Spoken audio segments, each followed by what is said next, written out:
Apa itu kekayaan? Seperti yang sudah sering kita bahas bahwa kekayaan adalah jarak antara pengeluaran dan pemasukan. Dengan kata lain, jika kamu memiliki pemasukan sejumlah 1 juta rupiah per bulan dan kamu memiliki pengeluaran sejumlah 500 ribu per bulan, berarti kekayaan yang kamu miliki setiap bulannya berjumlah 500 ribu rupiah. Dari definisi ini, kita bisa mengatakan kalau berhemat dan menambah penghasilan atau menabung adalah hal yang sangat penting untuk dilakukan, apalagi bagi kita yang memiliki penghasilan yang sedikit.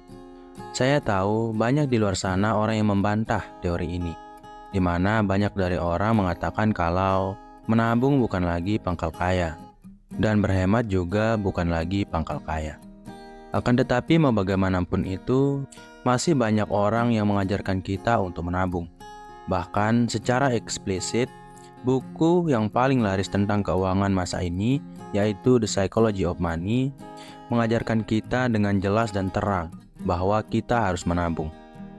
Dan Morgan Housel juga mengatakan dalam buku tersebut bahwa kekayaan adalah apa yang tidak terlihat, bukan apa yang terlihat.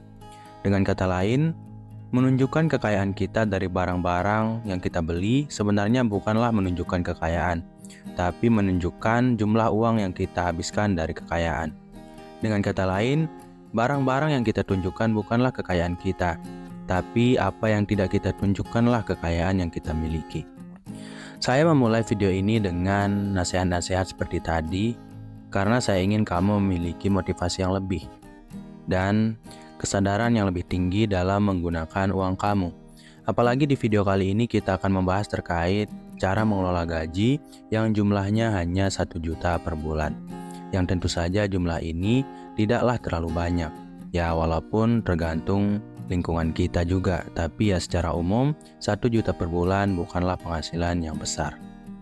Maka dari itu dibutuhkan treatment khusus atau cara pengelolaan keuangan yang lebih mendalam untuk bisa membuat gaji 1 juta per bulan ini menjadi lebih efektif untuk kita manfaatkan dalam 1 bulan penuh. Dan di sini saya sudah mengumpulkan 7 cara mengatur gaji 1 juta per bulan secara efektif yang bisa kamu langsung terapkan. Dan ingat, jangan lupakan kondisi kamu yang sebenarnya untuk bisa mengolah cara-cara ini agar lebih efektif dan lebih relevan dengan kondisi keuangan kamu saat ini.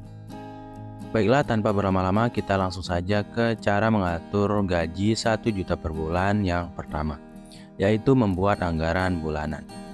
Tentu saja di sini saya akan mencoba untuk menspesifikasinya secara lebih detail terkait membuat anggaran bulanan ini.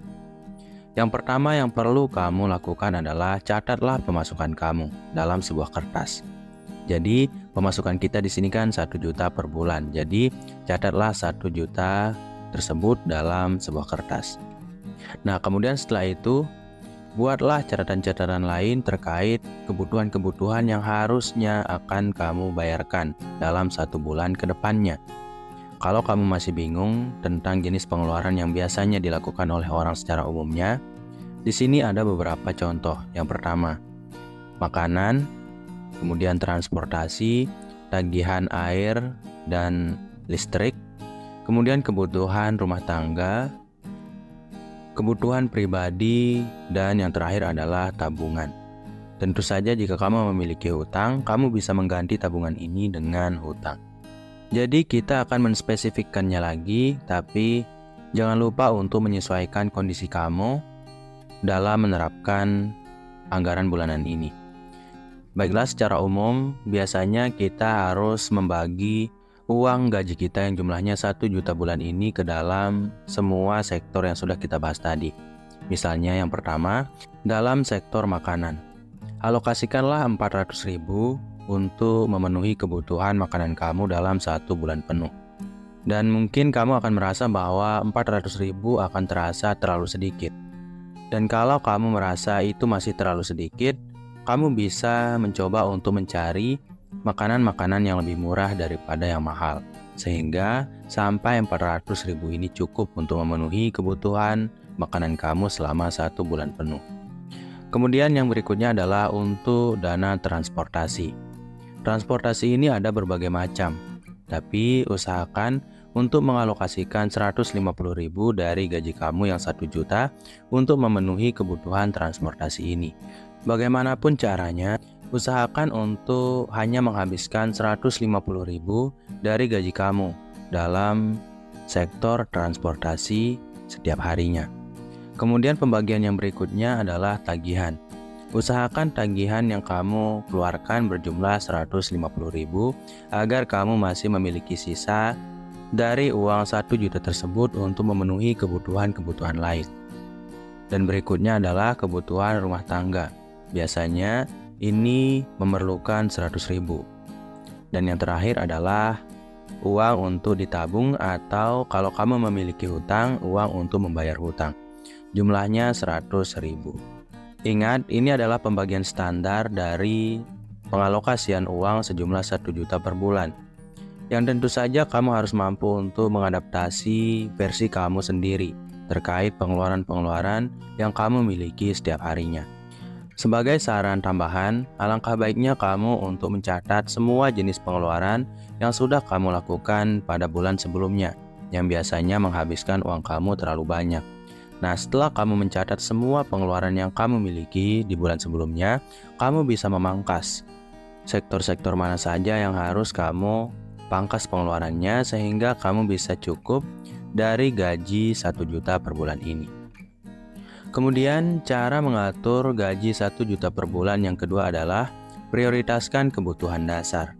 Bagi kamu yang memiliki keluarga, ini akan sangat berat untuk memiliki hanya 1 juta per bulan dari gaji kamu saat bekerja. Karena kebutuhan-kebutuhan orang yang sudah berumah tangga rata-rata sangat besar. Namun tidak mustahil untuk bisa memaksimalkan uang 1 juta ini untuk memenuhi kebutuhan dalam 1 bulan penuh. Tentu saja yang harus kamu lakukan adalah dengan memprioritaskan kebutuhan dasar, baru kamu bisa memikirkan pengeluaran-pengeluaran lain setelah kebutuhan dasar ini. Karena yang penting di sini adalah kita mampu bertahan hidup dari uang yang hanya berjumlah 1 juta per bulan. Jadi hitunglah semua kebutuhan dasar kamu. Catat dalam kertas kebutuhan-kebutuhan yang paling pokok yang bisa membuat kamu bertahan dalam 1 bulan ini. Dengan begitu, kamu akan bisa mengatur alokasi uang yang tepat dan cocok terhadap gaji 1 juta per bulan ini. Dan ingat, jangan sampai anggaran yang kamu buat bocor dan membuat uang 1 juta per bulan ini tidak cukup untuk memenuhi kebutuhan dasar kamu. Intinya cukupilah kebutuhan dasar kamu, baru kita berpikir untuk pengeluaran-pengeluaran lain setelahnya. Kemudian cara mengatur gaji 1 juta per bulan yang ketiga adalah kurangi pengeluaran tidak penting. Kamu tadi sudah membuat anggaran-anggaran terkait pengeluaran-pengeluaran yang biasa kamu lakukan dan miliki setiap bulannya. Dan disinilah saatnya untuk mengevaluasi pengeluaran bulanan tersebut. Evaluasilah pengeluaran yang kamu lakukan pada bulan sebelumnya, kemudian potonglah pengeluaran-pengeluaran yang kamu rasa tidak penting dan tidak perlu, yang hanya akan menghabiskan uang kamu. Untuk bisa meminimalisir pengeluaran yang tidak penting, yang harus kita lakukan adalah memahami keinginan dan kebutuhan. Jadi cara yang paling simpel untuk melihat apakah kamu membutuhkan sebuah barang yang kamu inginkan atau kamu hanya menginginkan barang tersebut adalah dengan menunda proses berbelanja. Misalnya, zaman sekarang ini kita selalu memiliki toko online di smartphone kita. Dan saat kamu melihat sebuah barang dan kamu merasa begitu menginginkan barang tersebut, jangan langsung beli barang itu. Tapi tunggulah selama 1 minggu. Dan lihatlah barang itu kembali setelah 1 minggu. Kalau kamu merasa bahwa barang itu masih kamu butuhkan, maka belilah. Kenapa kamu harus menunggu selama 1 minggu?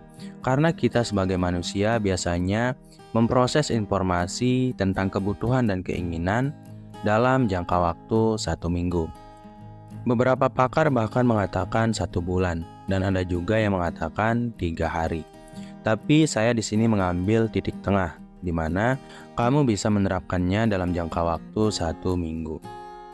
Kemudian cara mengatur gaji 1 juta per bulan yang keempat adalah manfaatkan diskon dan promo. 1 juta per bulan adalah uang yang sangat sedikit bagi kebanyakan orang. Maka dari itu rasanya kadang sangat sulit untuk bisa membuat uang 1 juta cukup untuk memenuhi kebutuhan-kebutuhan selama 1 bulan. Dan disinilah pentingnya mengambil diskon dan promo. Apalagi pada barang-barang pokok atau kebutuhan-kebutuhan dasar yang kita miliki. Misalnya, dalam membeli deterjen, sabun, makanan pokok, beras, dan sebagainya. Kalau bisa, kamu carilah diskon-diskon atau tempat-tempat yang menyediakan diskon dan promo terkait kebutuhan dasar ini. Sehingga nanti kamu akan bisa memotong anggaran kamu dari yang sudah kamu anggarkan sebelumnya. Misalnya, tadi kita sudah menganggarkan 450.000 untuk membeli makanan-makanan selama 1 bulan penuh. Dan dengan mencari promo dan diskon, kita justru akan bisa untuk memotong anggaran ini sampai ke jumlah yang lebih sedikit, yaitu misalnya 300.000 per bulan. Dengan kata lain, kita masih memiliki jumlah uang sejumlah 150.000 untuk kita alokasikan, entah itu untuk ditabung ataupun untuk diinvestasikan. Intinya, diskon dan promo akan sangat membantu dalam mengirit uang 1 juta per bulan ini. Kemudian jika kamu merasa bahwa diskon dan promo cukup sulit untuk kamu temukan, kamu bisa memanfaatkan pasar tradisional, karena biasanya berbelanja di pasar tradisional akan lebih murah daripada berbelanja di supermarket. Maka dari itu, carilah pasar-pasar tradisional yang menurut kamu menjual barang-barang pokok atau kebutuhan-kebutuhan pokok dengan harga yang lebih murah atau yang cukup murah, sehingga uang 1 juta itu tidak akan kurang untuk memenuhi kebutuhan kamu. Kemudian cara mengatur gaji 1 juta per bulan yang kelima adalah gunakan transportasi hemat. Transportasi ini bisa tergantung kondisi pekerjaan kamu atau mobilitas yang kamu miliki dalam keseharian kamu.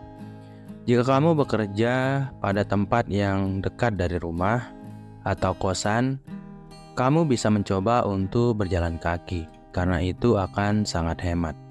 Kemudian jika jarak tempuh pekerjaan kamu terlalu jauh, kamu bisa mencoba untuk menggunakan sepeda atau transportasi umum. Karena kedua jenis transportasi ini akan jauh lebih hemat jika dibandingkan dengan menggunakan kendaraan pribadi. Karena dalam kendaraan pribadi, kamu perlu membeli bahan bakar, oli, dan perawatan saat kendaraan pribadi tersebut rusak.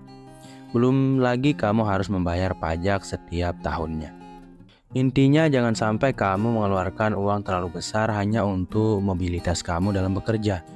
Karena pengeluaran yang sedikit demi sedikit seperti dalam transportasi ini akan membuat kita mengeluarkan uang dengan lebih cepat.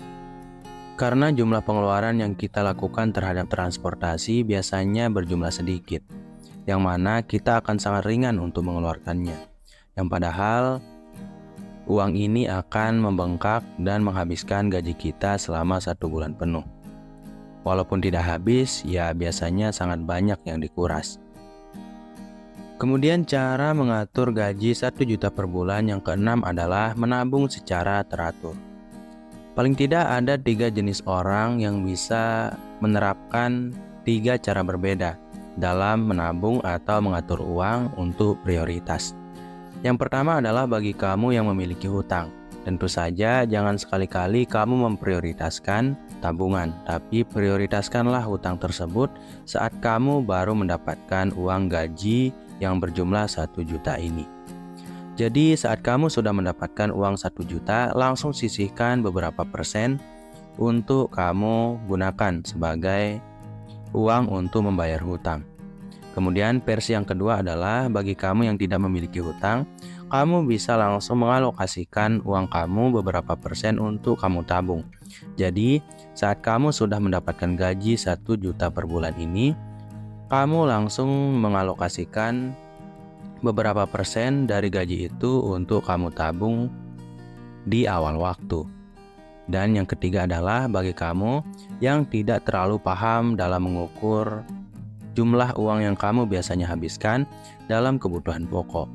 Kamu bisa fokus dulu atau memprioritaskan kebutuhan-kebutuhan dasar atau kebutuhan-kebutuhan pokok untuk kamu bayar setelah kamu mendapatkan gaji.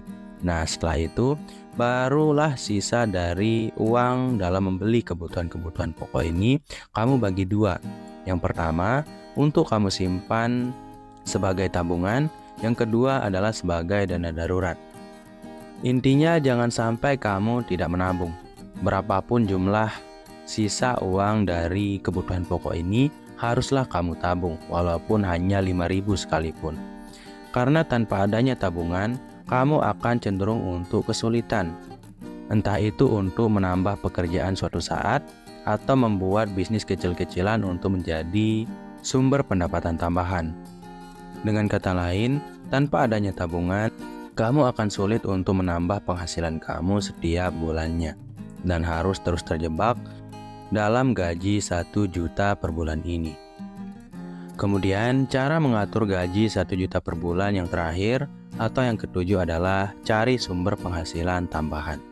Seperti yang kita ketahui sama-sama, 1 juta per bulan itu adalah jumlah uang yang sedikit bagi kebanyakan dari kita.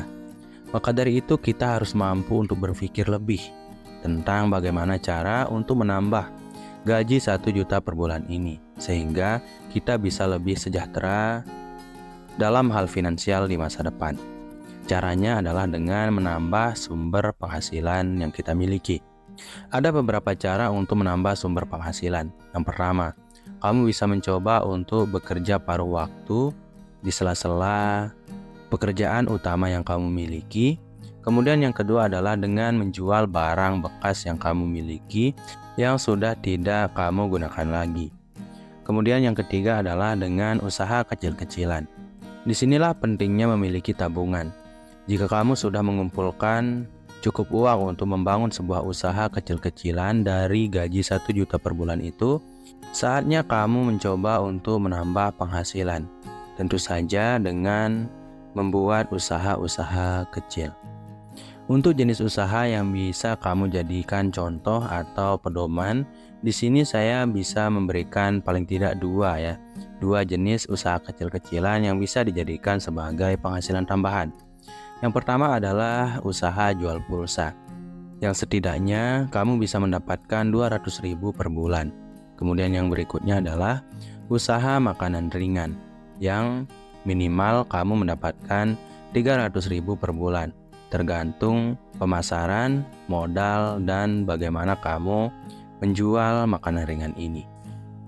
Intinya adalah jangan hanya bergantung dari satu sumber penghasilan, karena sebesar apapun gaji kamu dalam satu sumber penghasilan, biasanya nanti kita akan mengalami hal-hal yang kita tidak inginkan, seperti PHK dan sebagainya. Dan itulah fungsi dari penghasilan tambahan. Sekian dulu dari video program diri kali ini.